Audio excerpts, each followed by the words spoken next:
Do you want to get a solid foundation on how to create a Blackboard Collaborate session? Or how about how to use multiple features and functionality of the Blackboard Collaborate interactive conferencing? Today I want to show you how that all works. Let's take a look.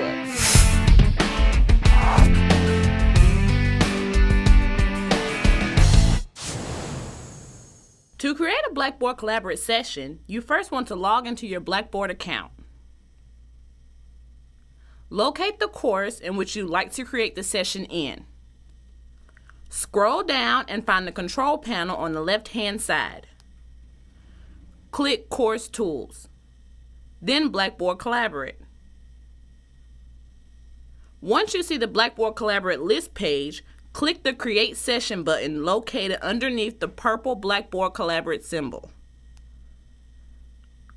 Under the Information tab, you will need to first name your session title.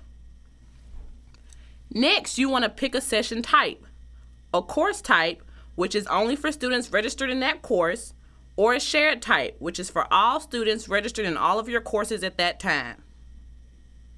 If you pick the shared type, all of your courses will become available in this box, and you will have the option to move them over to the Selected Courses box. The next thing you want to do is schedule your Collaborate session by day and time. You also want to make sure that you end the date and time accordingly.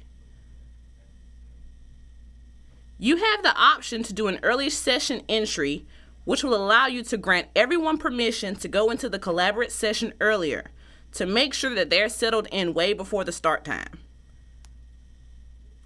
Make sure that the recording mode is set to manual.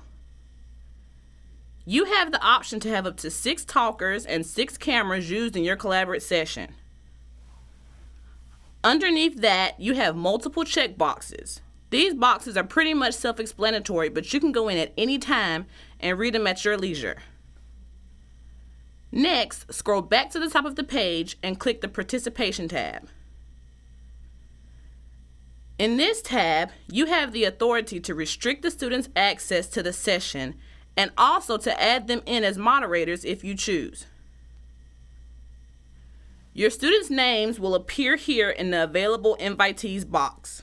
To add them in as participants or as a moderator, then just select the student's name and switch them over to the desired box.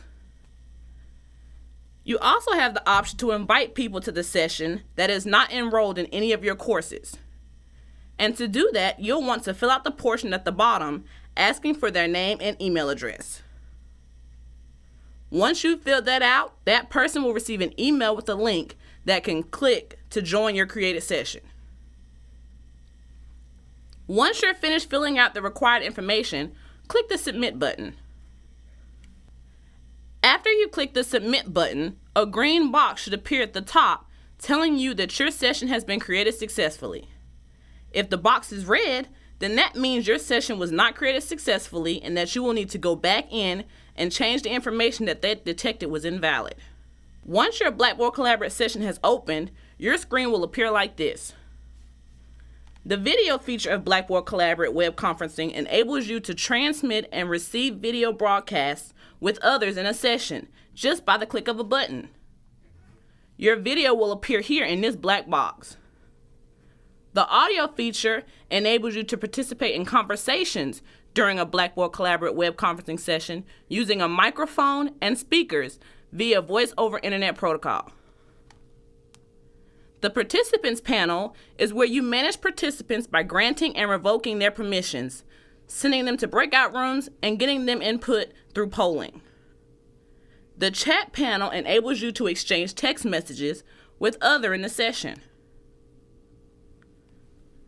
At the top of your Blackboard Collaborate session, you will see a Collaborate Toolbar, which holds all the main functions that you will need to interactively connect with your students.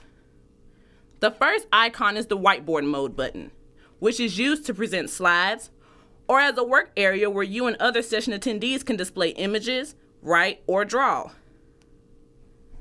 The next icon is for Application Sharing, which is a function that enables session participants to share their applications or entire desktop with others in the session.